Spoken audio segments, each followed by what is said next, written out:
evening, and on behalf of Jonathan Ball Publishers and Graffiti Books, I'd like to welcome you all to the launch of this book by Johann van Loggerenberg with the title Cop Undercover. We've got with us tonight Johann van Loggerenberg. He's the author of best-selling books such as Rogue, Death and Taxes, Tobacco Wars, and now Cop Undercover. And with us to talk to him about this book is Princeton Assistant Professor Jacob Dlamini, also an award-winning author, journalist, and historian. Warm welcome to both of you. Thank you, Leonie. Well, I'm going to hand over to the two of you to tell us more about this fascinating book, Cop Undercover, and I'll chat back with you a little bit later. Okay. Well, thank you. I should start by thanking Leonie, Jonathan Ball, and Graffiti Books for putting this event together. But more importantly, I'd like to thank Johann for his bravery. This is quite a brave book. And as Leonie mentioned in her introduction, Johann, this is not your first book.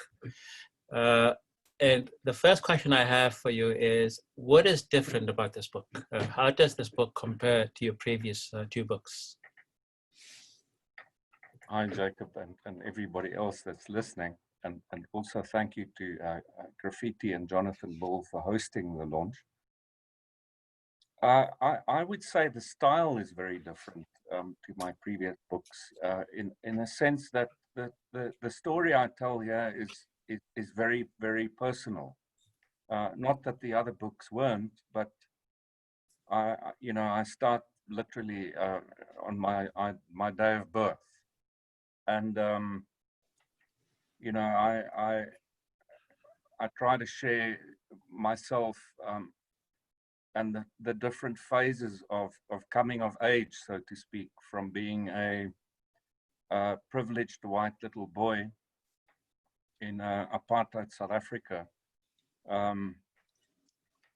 and growing up and coming to realize during that period of my national service what the hell was going on in this country in real terms, partly by accident,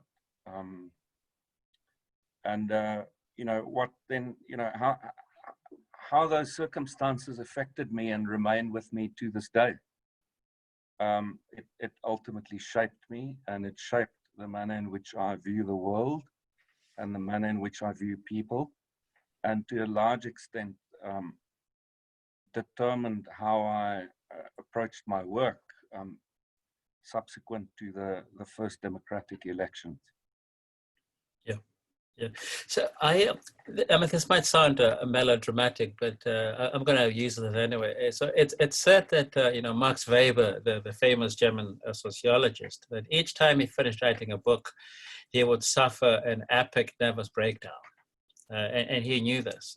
He would finish a book and then he'd have a massive nervous breakdown. So just given how personal this book is compared to your previous two books, what did it feel like writing the book, but also what did the end of the process feel like to you? So did you have something approaching a nervous breakdown, or did it feel like weight had been lifted off your shoulders, or did it feel like you'd taken on a burden and put on your shoulders? Sure, Jacob, you're going deep.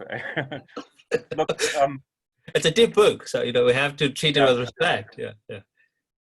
Look, I mean, in a sense, I should say this. I should say that the original manuscript was extremely long. It was over 600,000 words.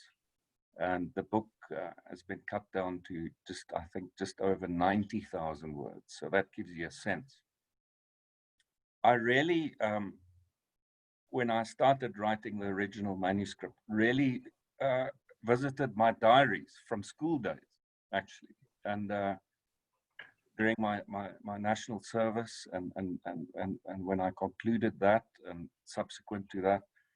So I had all the material there to remind me of those days. Yeah. And in that sense, it was a strange feeling that I experienced, because I kind of looked upon myself then firstly as a schoolboy, later as a national conscript, later events that followed, leaving, getting my first real job.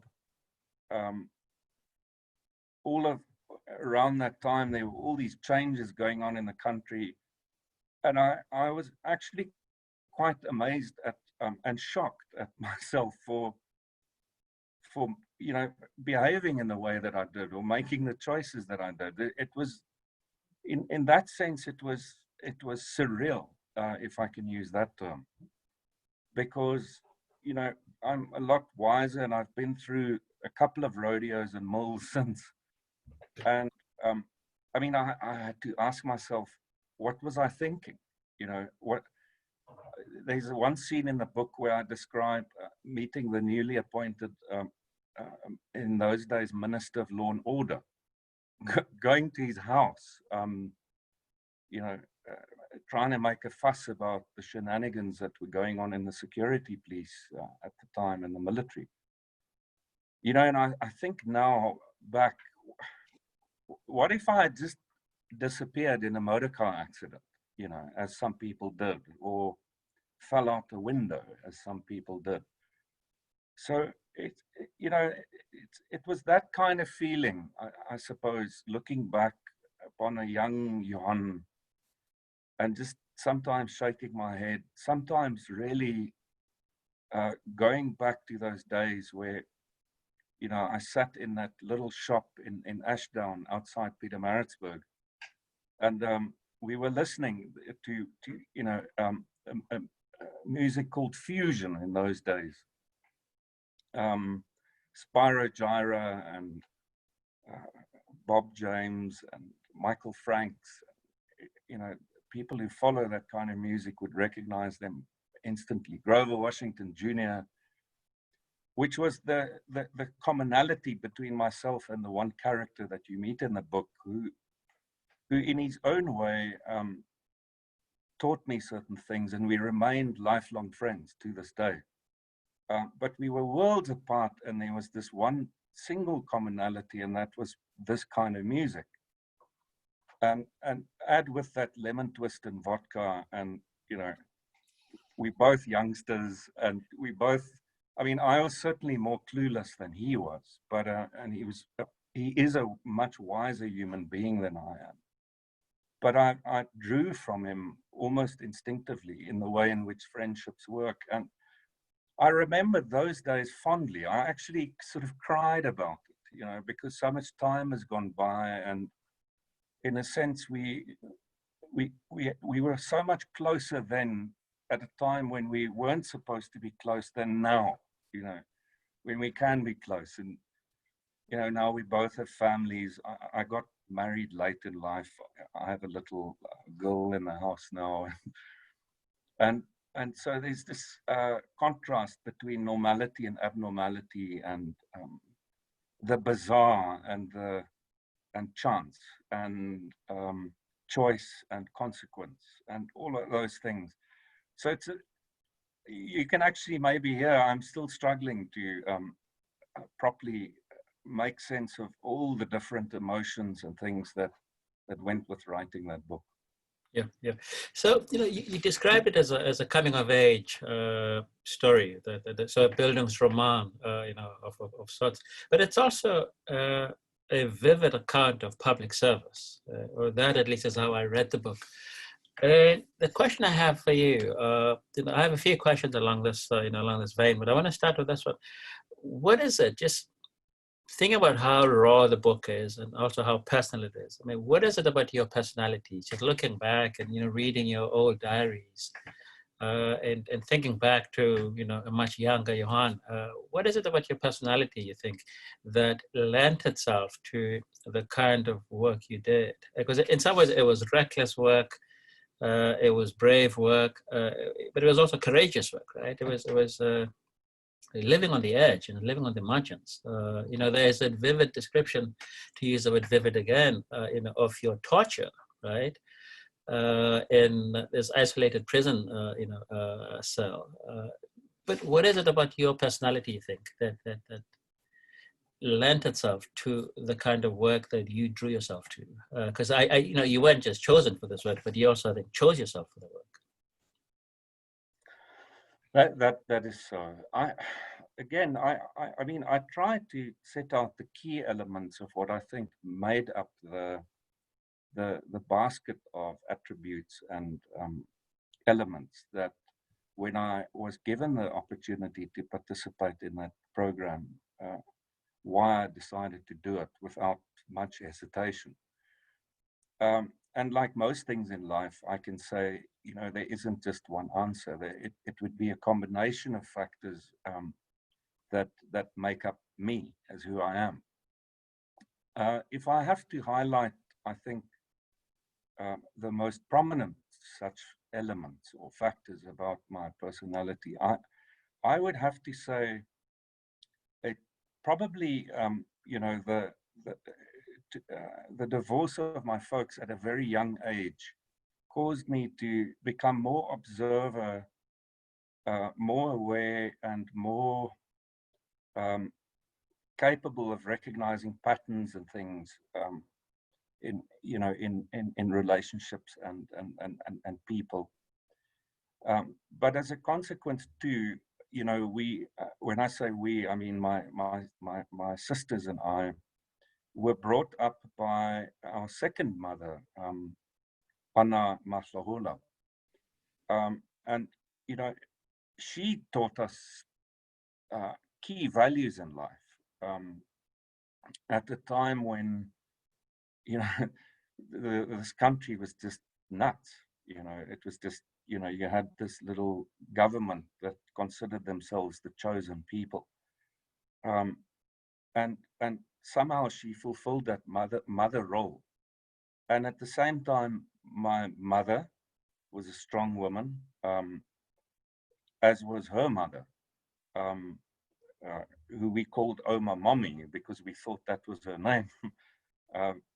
We refused to speak Afrikaans and didn't have much time for Afrikaans people because of a particular history on her side. And at the same time, I had I had the influence of my father, who was a musician, who, although he was known for his input in Afrikaans music, his true love was jazz. And so we would grow up, as I remember as a little boy, Sunday mornings at his house with Count Basie playing like loud. I mean, that the neighbors would complain. And he had this fascinating guy who was his drummer in his band, with long hair, and he showed me how to roll his cigarettes, if I can call it that, for him. So there was this sort of mixed bag of influences that allowed me to be flexible, I suppose. That would have been sort of in one sense. But common to all of these adults that influenced me was their sense of values, of what was right and what was wrong, despite the external locus that we all found ourselves in, and despite our naivety or the pretense of, you know, how white communities functioned in those days. This pretense of sunny skies and, you know, braais and rugby. So I imagine that played a role. And then, you know, I was a boarder at school. So I was kind of let go fairly early in my life to look after myself. So there was an element of independence. But with that came, you know, my challenging the sort of system. Because the naughtier you are in a boys' school, the better for you, kind of, you know, in that sense. And then I think also my, you know, the fact that I am bipolar. It's the mildest form possible, but it has to play a role. I mean, at that time it was undiagnosed, and in a strange way, I think it contributed towards the lack of risk averseness, so to speak, at times. and then also the ability to withdraw and have super focus, good memory, and that sort of thing. I guess but I don't know. I think one would probably need to do proper psychoanalysis to really understand. No, fair enough. But so if you had, because this raises for me an intriguing question. So if you'd known going in about your mental health, would you have been as successful as you were, or would you still have gone in? Or you think the helpful ignorance, right? So not knowing that you were bipolar, do you think that helped? I mean, would it have made a difference if you'd known going in that's what you had to deal with?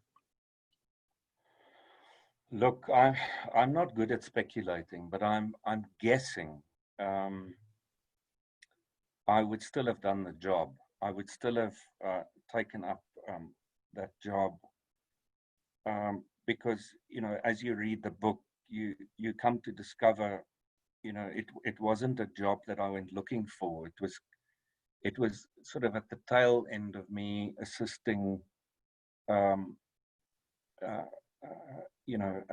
commission of inquiry in uncovering shenanigans of the dirty tricks people in the apartheid regime. And out of that came the suggestion by a senior police officer at the time who was a part of those investigations and prosecutions, who said to me, look, I've seen you do these things in a particular way, and you've managed to avoid scrutiny, and you've managed to avoid these people knowing about you, and you've even managed to convince some of these people who are 3-4 times your age to or in experience to work with us. So maybe this is something you need to try in the new dispensation. And so in that sense, I think to most guys in the early 20s, as a rule, it would probably have an element of challenge, an element of excitement. Mm-hmm. I mean, this was literally at the time when the nationalists had handed over power to the Transitional Executive Council. So there was newness in the air, and there was a lot of, like, I suppose, optimism, and at least in theory, the perception of we can all make a difference. Yeah. And there was this deep naivety, which I even carry with me to this day, although I try to temper it now. But a deep naivety about how one person can actually make a difference to society, even if it's only within your own social sphere or your social circle of influence, that every little bit helps. And, I was on this mission to help save and make this country a better place. So there was a lot of that in me. It was very strong. And that I don't think had anything to do with state of mind or mental illness. That was just where I found myself in South Africa at the time. And it was an alignment of the planet, so to speak. Yeah. So a former friend, I won't mention names because you know the person, who used to work for the NPA, once said, actually used to work for the Scorpions, once said something very interesting to me years ago. I'd asked him and I said, so what for you has been the biggest surprise about, the work you're doing with the Scorpions? And he said, the biggest surprise for me is just how non-racial crime is in South Africa. Just how interconnected, these networks are. And there's a lot of that in your book. And I want to ask you, so what for you, when you started, infiltrating these networks, was the biggest surprise about what these networks looked like, about how interconnected they were? That's the question. So what was the biggest surprise for you about these networks? I would say, and this is obviously with benefit of hindsight, I would say the normality of the people in these syndicates. You know, I've come to realize this too over the years, that and I'm generalizing, I should put that rider there, that people do sometimes tend to see organized criminals or crooks or you know, these sorts of syndicates as an us and them scenario, you know. And I suppose a lot of it has to do with the manner in which Hollywood and fiction depicts organized crime and syndicated crime. They caricature the people. But in reality, these are mothers and fathers and brothers and sisters and friends, and you know, they have their jewels together. They, you know, they spend Sundays in a particular way. They also have weekends. They laugh at jokes. They are no different. They are, in fact, I pretty early on came to realize that these are usually entrepreneurs. Successful organized crime syndicates are no different from successful entrepreneurs. The difference between the two would be the fact that they don't have any regard for law or life or consequence. That's it. But other than that, they are as normal as you and I, Jacob. Yeah, but are they? Because if they're successful, right, they have to be risk takers. But being a risk taker also means, you know, doing cost-benefit analyses, right? You know, weighing the risks. Right? So if I go for that bank, what are my chances of getting arrested, right? Versus if I go for that other thing, what are my chances of getting arrested? And so there's they do think about consequence, right? And of course, it doesn't help in the South African context that you know, the action consequence you know, equation is not what it should be, right? That you know, it's not often the case that if there's an action, there will be this kind of consequence, right? So it is possible to commit crime and get away with it, right? So I want to push you, you know, push back against this. That they do think about risks, surely, or am I mishearing? Oh, yeah. No, they certainly do, but they're prepared to take on that risk. And so, I mean, let me just try and think as I speak here. Almost none of the characters you meet in the book are individuals who grew up and woke up one day and decided, look, I'm going to become this dealer in ecstasy and LSD, or I'm going to be a bank robber. Certainly not.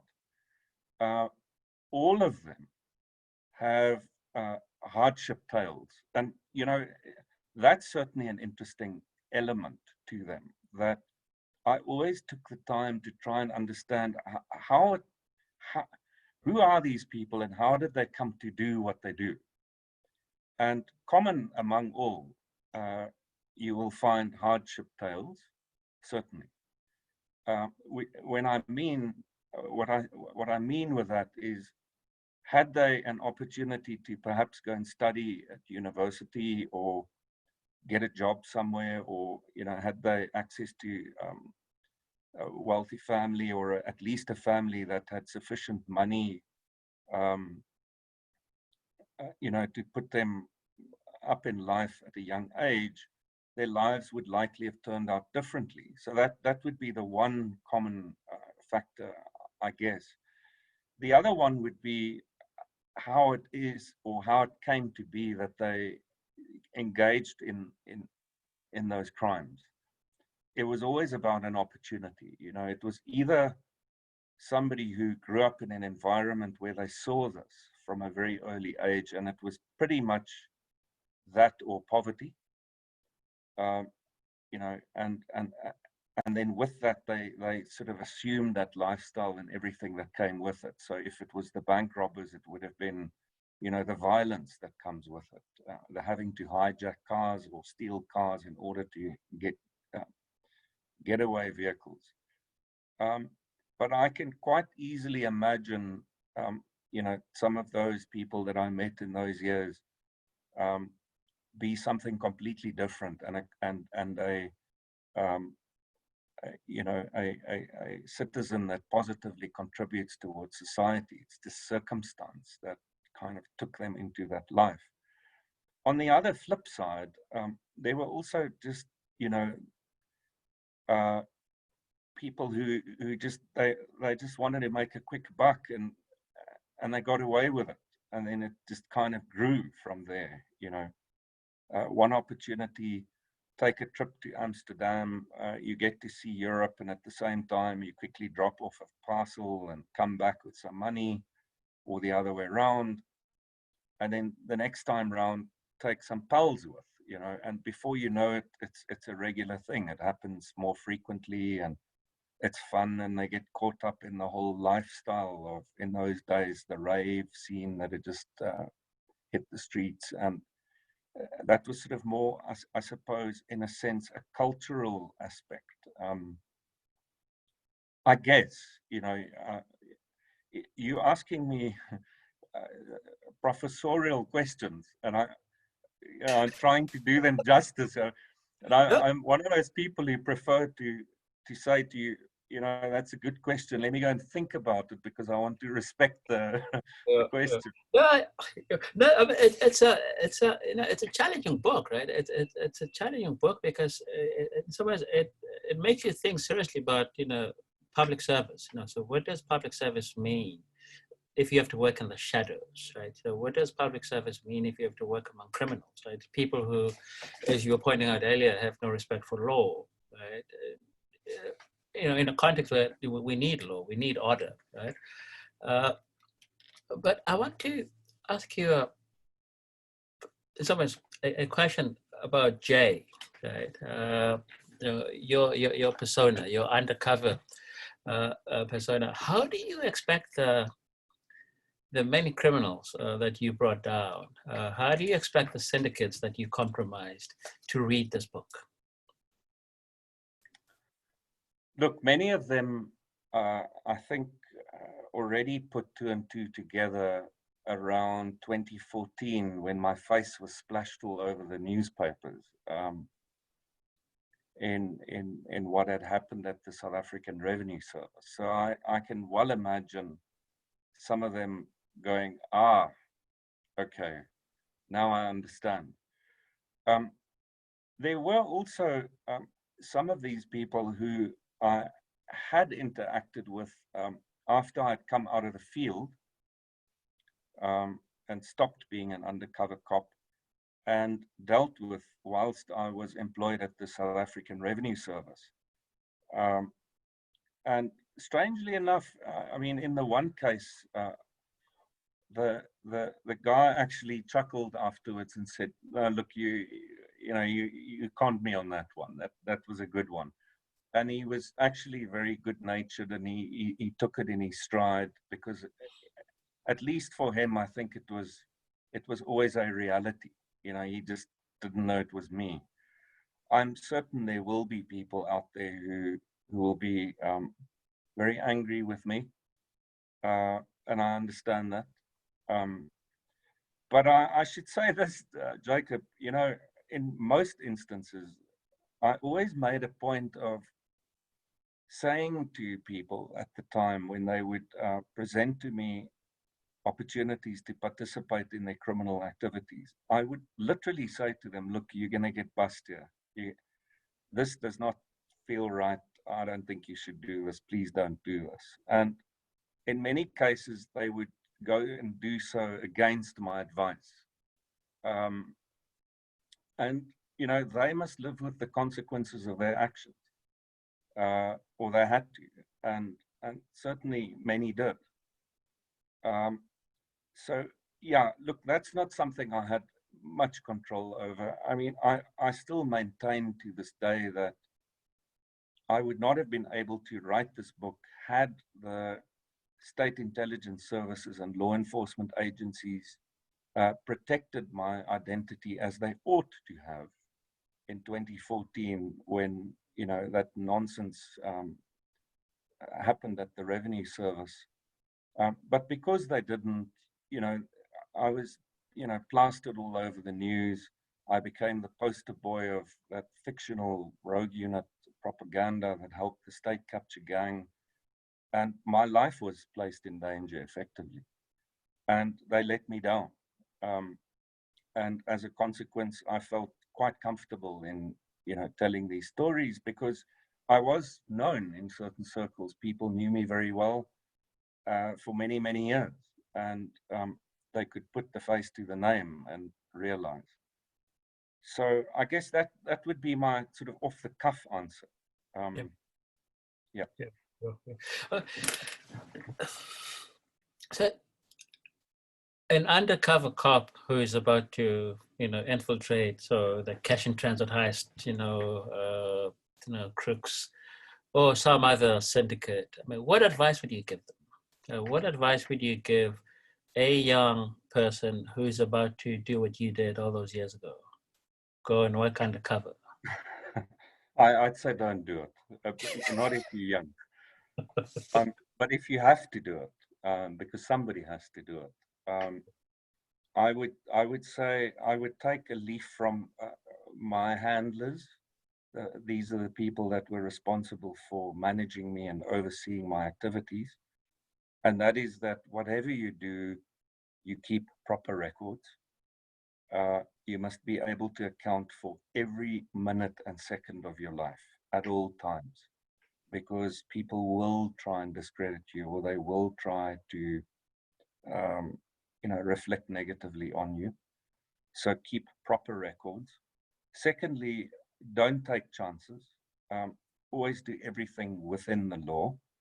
And, it's cumbersome to do that because you need to always apply for permission in advance and you need to liaise with the prosecutorial authority and so on. But do that. It's necessary. You are part of that bit of government that's required to operate completely within the law. And precisely because you are operating in an environment that isn't that open to scrutiny, it's very, very important that everything you do exactly according to the book, exactly. Because there will come a time where it may well come under scrutiny, and then you must be able to account for everything and justify everything in terms of the law. So those would be the sort of key rules. In terms of interacting with people, I would say, the main thing is to be very careful that you overplay your hand in pretense. And what I mean by that is that, it sounds in a way quite easy to dress the part and, have your handlers rent a fancy posh mansion and organize a posh car and, stuff some wads of cash in your hand, and you just suddenly rock up and start, interacting with gangsters or with top organized crime figures. But the reality is, if you're going to do that, you're going to underestimate them and probably put yourself and other people's lives on the line, and you won't achieve what you've set out to do, because they know. You cannot just drop out of midair in some neighborhood and suddenly be the makwera. You need that history. And in my period, we put in the effort. And so certainly in the beginning, it was difficult. It's not a cushy job. In the beginning, I taxied. I took the bus. I lived in a small, boarding establishment. I didn't have ready cash. I didn't pretend to be, the big Bobby, because it doesn't work that way. That's the kind of thing is I'd say put in the work, put in the time and put in the effort, and know that somewhere along the way you're going to do some damage to yourself psychologically, and so prepare yourself. And afterwards, when you're done, take the time to to work through that and understand that and fix that. Yeah. So you said earlier, I just want to take it back to something you said. You said earlier that someone has to do it, right? So this idea of infiltrating, criminal networks as a necessary evil. Right? Where do we draw the line? I mean, if this is a necessary evil, that someone has to do it, right? So where do we draw the line? You were saying earlier that you've got to cover your bases. You've got to make sure that you have permission ahead of time to get into stuff. You need prosecutorial, authority, etc. But I mean, you're working with criminals here, right? You're not working with angels. So how do you draw that line? So how do you work with criminals, but not to a point where you yourself are a criminal? Because that is one of the most intriguing, I think, parts of the book. Where you are working with criminals, you are, pushing product, but there's that fine line between, being a criminal yourself, but also being a cop undercover. So how do you draw that line? Yeah, I understand. Look, I should say that first and foremost, the use of undercover techniques within the arsenal of combating crime or investigating crime, and certainly organized crime, is not your first choice, and it should not be. As a rule, you should be following ordinary investigative methodologies, and what I mean by that is it starts by having your bobby on the beat, so to speak, and your patrol van and your police station or mobile police vehicle parked in a particular area, and you want visibility and you want roadblocks and that sort of thing. And that's very important because that limits the opportunity, and it's also a very visible deterrent and threat, and it provides a credible threat of discovery to the criminals, whether it's at your airports or ports of entry or whatever the case might be. But at the same time, it also tells your citizenry that we are here, and don't worry, we just around the corner. Then, when the crimes do occur, I think you also need your detective. This is the person who would come and visit the crime scene, take the fingerprints, and put in the effort to try and identify the perpetrators, get back your goods, and so on. Or alternatively, follow the money trail, identify all the people involved, build the cases, build the dockets, work with the prosecutors, bring the people before court, and do it in the easy, well, it's not easy, but do it in the proper way. It is when all of those are very difficult, and when you begin to plan, a little bit ahead in terms of timescales, such as in my instance, the model was, to look at a 10-year horizon and a 15 and a 20-year horizon, where you begin to use these types of methodologies, such as undercover agents. And in those cases, there should be few. So don't, overflow the market. Secondly, don't create a market. Every time that you do an undercover buy, indirectly you are stimulating that market, and you'll see I made the point. We always bought very, very low volumes. If I could get something for free, I would take it. So in that sense, don't become part of the problem where you stimulate what you're trying to address, and use it as a scalpel. It should be last resort. And when you do that, and if you do it, and you have the kind of handlers like I had, I'm thinking, specifically people like Robbie, who was an old hand in, doing conventional investigations and had run lots of prosecutions in the High Court for weeks on end. You know, he had testified for days on end in matters. Stewart is another example.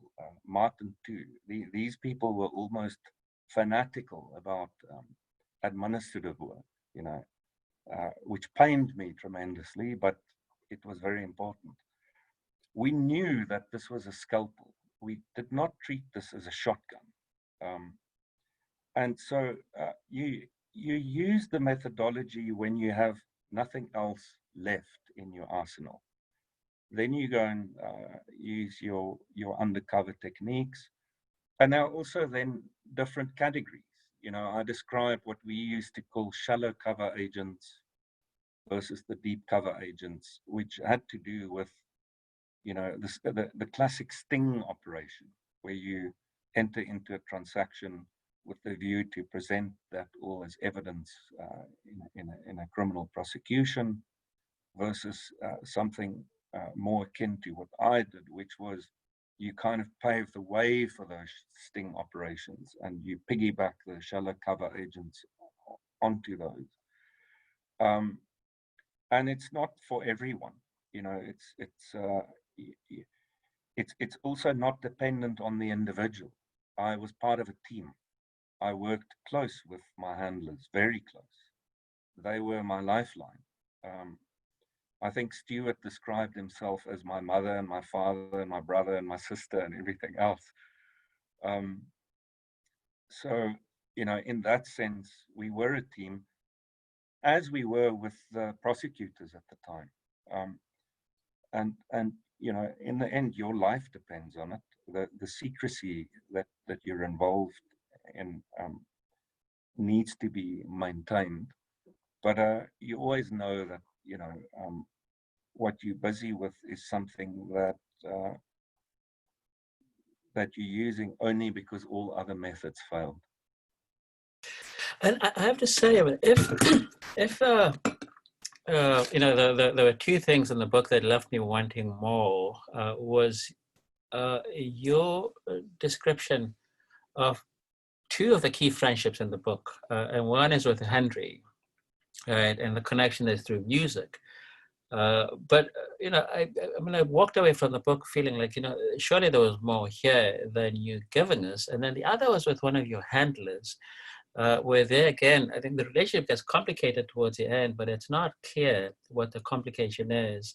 So I don't know if the explanations for this, or if the meat that I'm looking for is in the, you know, what, 500,000 words that you have to leave on the floor.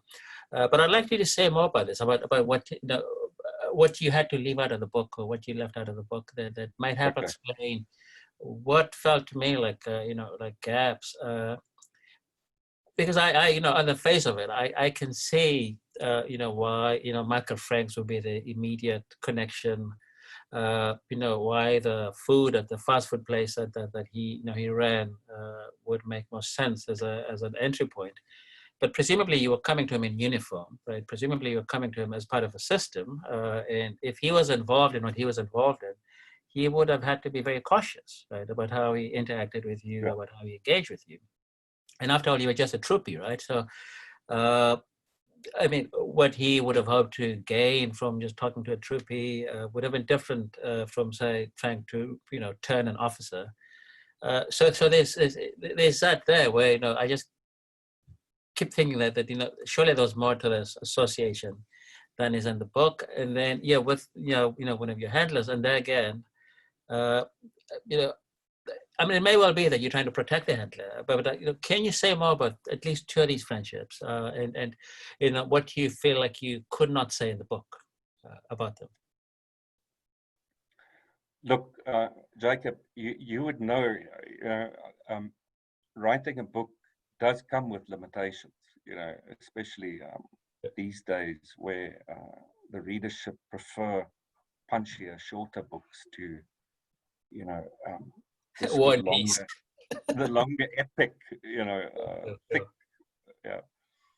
But you know, in essence, the book is the tale of deep cover, undercover agent RS-536, and if you've read my previous books, you will see that I always leave a little hint of the next book.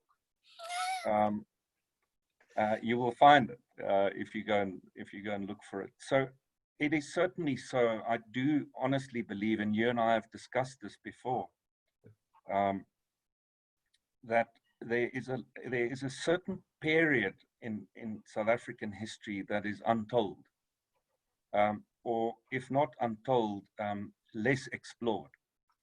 And to me, it would be that period of between, let's say, around 1992 up to and perhaps even just past the elections, which is the period in which, you know, I met Henry. I met Henry actually in 1988. Yeah, 88. And Henry's tale deserves to be told. I must tell you that. But I think it needs to be told within a broader context.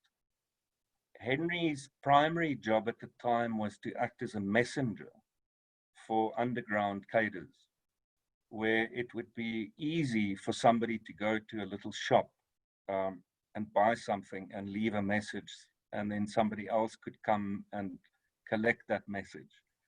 And that was his primary role at the time. And I think that needs to be told, but I think it needs to be told within a broader context where I make very brief reference to that whitewash of a commission of inquiry known as the Harms Commission, which, I mean, I just find that completely laughable. And, you know, the extent to which people ultimately applied for amnesty at the Truth and Reconciliation Commission and not. And the fact that, you know, in the common lingo, many people will know about Vlakplaas, or some people will even know about Daisy, but few people will know about, you know, the farm at Elandskop in KZN, or, you know, the farms that were rented to the security police by Tongaat and what went on there. So in that sense, I felt in terms of the book itself, I needed to explain how it is that I came to be RS 536 in October, November 1993. And the path that took me there happened to be partly attributable to the nature of my relationship that I had with Henry at the time. You know, in a sense, there was tradecraft being applied. You know, our relationship was almost covert, if I can, you know, in a sense, but not deliberately so. It was just, you know, it just happened to be. But it kind of laid those little grains that would later on come a little bit more natural to me. And so I hope that, you know, I don't want to give too much away, and I hope you and I and some of the other people we're talking to can document some of those things, and I think Henry should be there. Yeah. In terms of the relationship with my handlers, look, I had 3 handlers over that period, and later on, when I had no handler, I reported to Dan Mokgabudi. This was towards the end of my career there. I wouldn't call him a handler, he was my manager. But those were the 4 people that were sort of my bosses, you know, over the period. And I could only tell the story to the extent that I interacted with them. You know, a long period of time would go by between a meeting with your handler and the second meeting or the third meeting. And I had hoped to bring that kind of across in the book, almost to have you experienced that isolation stress. So when you say to me, the handler is kind of missing here, you're missing the handler, it's good, because that kind of makes you feel how it feels like when you are deep cover for so long. There's something missing, you know. Your that thing that anchors you is missing, and I think they all deserve to tell their own stories. Yeah. So I have you know, we're running out of time, so I just want to squeeze the last questions I have. So one of them, at some level, I mean, you know, the book is a romance, right? It's your coming of age. It's your coming into your own as a citizen, you know, as a person. But it's also a tragedy, right? It's a tragedy in the sense that you know, some of the drugs that you under strict control, you know, put out into the market so you can track what's going on, end up, you know, back on the street, you know, once you've made your busts. You come close to identifying some of the cops who are involved, but, you know, some of them slip away. Yeah. So how, just looking back, you know, how do you feel about this? You know, the creeping corruption that, you know, is detailed in the book. So, you know, you talk about Point Road, right? Before it became Mahatma Gandhi, right? You talk about Point Road and some of the early entries of, you know, West Africans, but also some of the relations that developed between, you know, West African criminal networks and local networks. So in some ways, this is a snapshot of this transformation that is taking place in Durban, but also a snapshot of a much bigger phenomenon, right, taking place, you know, as South Africa is getting integrated into these global criminal networks. So if you can just say more about that, you know, how this transformation happens, but at the same time as we're seeing, at your level at least, greater corruption. You know, so some of the cops that, you know, you supposedly are working with are selling the things that you catching back to the criminals, involve themselves in some of this work. That's the one question I have, and it's the part of the book that actually makes me quite sad. You know, when I read the book, that for me was what made, you know, this is a very tragic tale. And then the other question I have for you is, you've had the well, I don't want to use the word luxury, but you're quite lucky in the sense that you've had these different vantage points, you know, from which to look at crime in South Africa, right? So working as a, you know, an undercover cop, and then working for the revenue service, right? You know, what is it about crime and criminal syndicates that we are missing as South Africans? Right? I mean, what have these vantage points, you know, taught you about how to think about crime and how to combat crime? Yeah, those are very fundamental questions, I think. Look, on the first one, Jacob, I should say, you know, there's a lot of lack of closure for me. You know, at a macro level, what I found I described in this book was the slipping of the criminal justice system in one sense.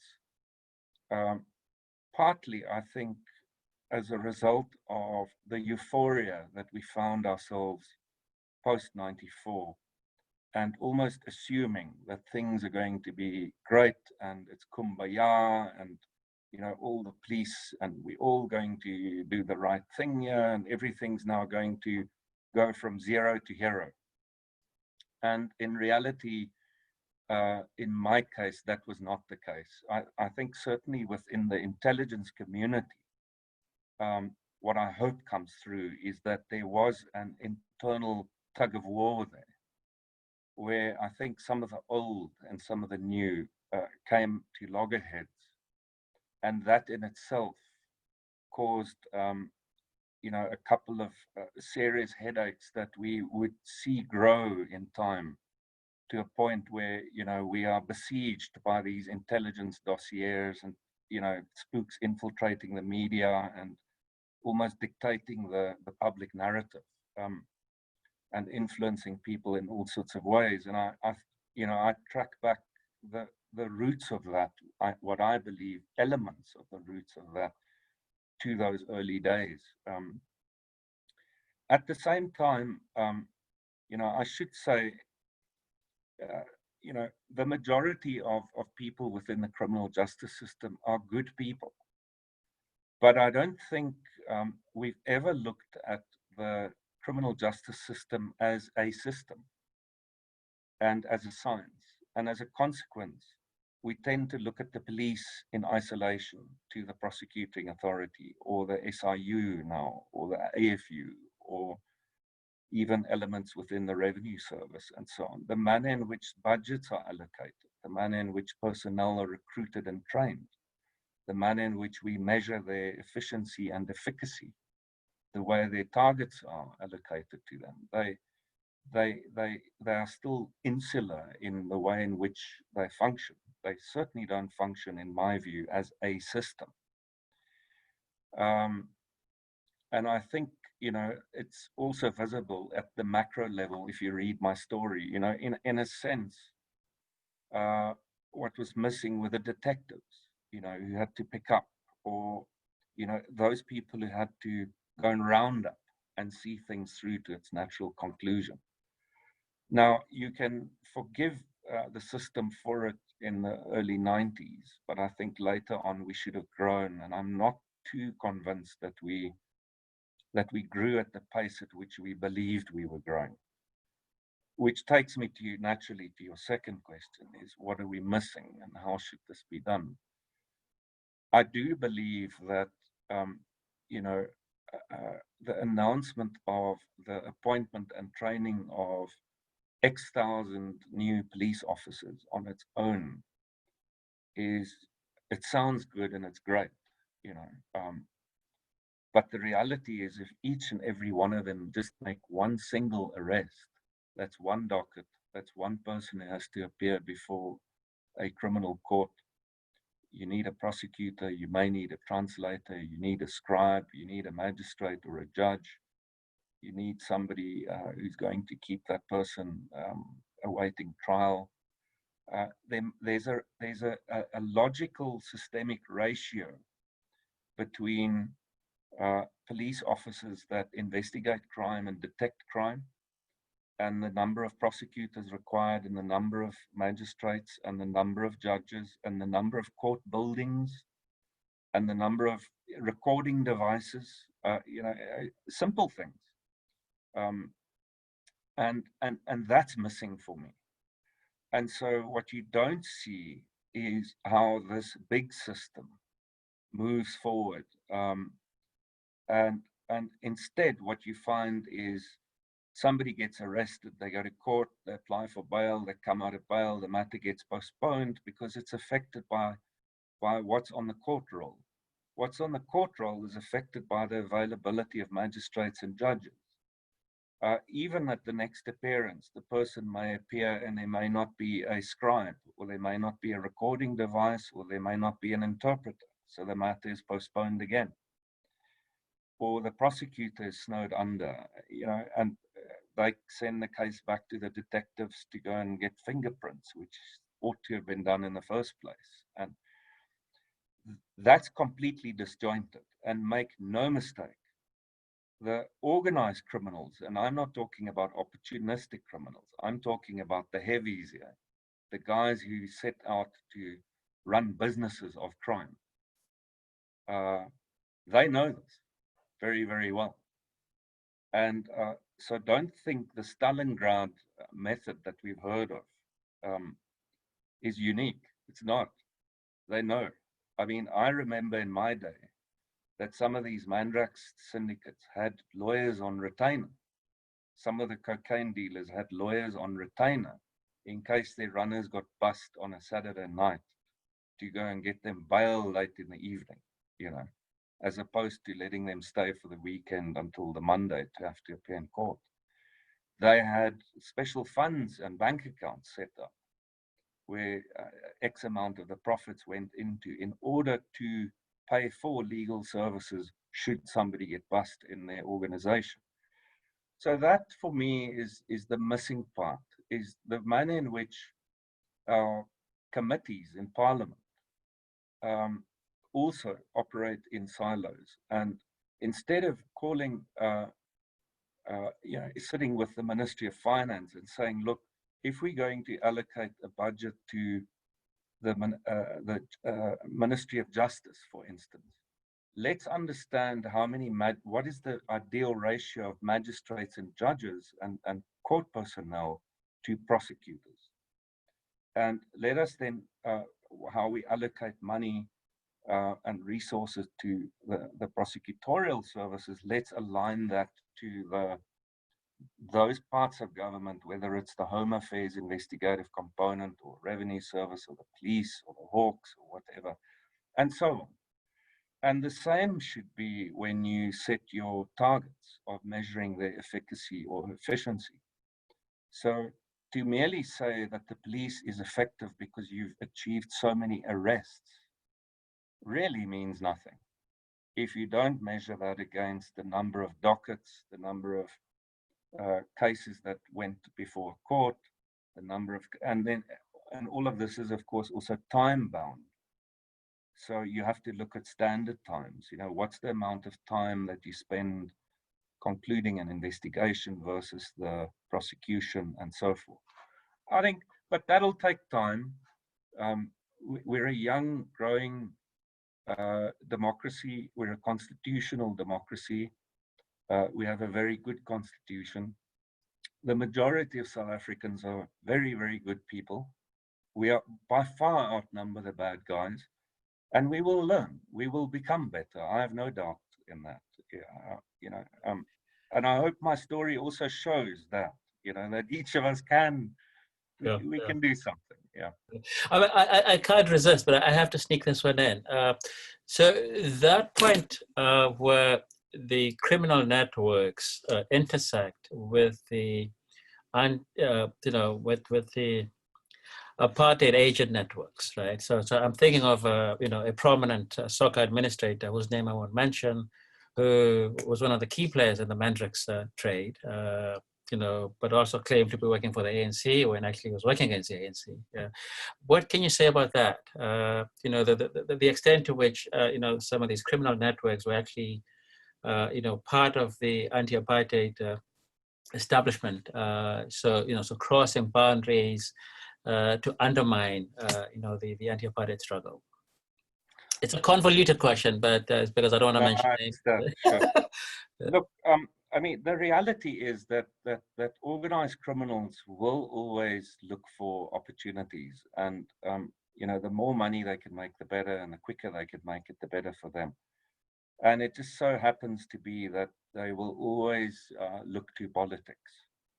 Now, I mean, we only have to reflect on the history of our, you know, the underground struggle and the necessity of piggybacking on you know, the common criminal smuggling routes in order to hide and achieve what they set out to do. And the apartheid regime did exactly the same. You know, if you look at the way in which sanction busting was done, I mean, those were like proper big syndicates, you know, worldwide syndicates. And a lot of those things are only coming out now. You know, if you look at some of the recent work done by Open Secrets and you know, we have yet to discover the extent to which the apartheid regime was criminal, you know, and participated and left us this legacy of organized crime. So it is so. Perhaps a more recent example is when you look at the tobacco industry. You know, the manner in which the tobacco industry, those people that are smuggling at an industrial scale, and their relationships in business and politics, they go hand in hand. They're inseparable. I think it's a reality in life. We see what's unfolding at the State Capture Commission of Inquiry, where you have, you know, what was always considered to be reputable multinational companies, and just look at them now. You know, how are they different from, you know, structured groupings that are involved in smuggling mandrax? They're not different. And I guess it kind of takes us all the way back to one of my first comments, is that there is no us and them. It's us, and among us are people who are bad. And, you know, Professor Barney Patiano said something very powerful the other day at another book launch. He spoke about, we shouldn't just be pointing fingers at people who are bad and did bad things. There's a responsibility on all of us, and I use some of his terminology, whether it's at our local sports club or at the library or in our social circles or at home, to stand up and speak up and do something when we see something going wrong. Because if you don't, that's how organized crime grows, you see. It's that one time when the guy gets away with it, and you see it, and then he grows, and then he pulls somebody else into it, and then they two, and before you know it, they're five. Yeah. And before you know it, we sit with, Bosasa scandals and that sort of thing. Yeah. And they all started off with that one little transaction once upon a time. Yeah, and of course, what makes the Bosasa scandal worse is that it's all on the back of the Bible, right? Well, it starts with another story, prayers and it finishes with prayers. I mean, that is what makes it depressing. I mean, Johann, thank you for this remarkable book. It's brave because it's so personal, but it's also honest about what it's like to fight crime, at that level, right, where you're supping with the criminals, you're joiling with them, but you also are watching out for them and watching out for yourself. So it's a remarkable book, and I want to thank you for giving it to us, and also I want to acknowledge I think the toll that putting a book like this out that must have taken in you. So thanks for your courage and thanks for your bravery. I really appreciate it, and I've enjoyed this conversation, as I'm enjoying my conversations with you. So thank you. Thank you very much, Jacob, and for your time. I appreciate it. No, of course. Yeah, thanks. Yeah. Thank you so much, Johann and Jacob. I think we could easily chat for another hour. This is a fascinating conversation I've listened to in a very, very long time. Thank you so much for that. I really appreciate it. Jacob, all the way from America, and Johann here from Pretoria. I hope that you enjoyed the evening with us. And you can now go and buy Johann's book at www.graffitibooks.co.za. And remember, we give you 20% discount on all new releases, and all orders over 500 Rand are sent free of charge.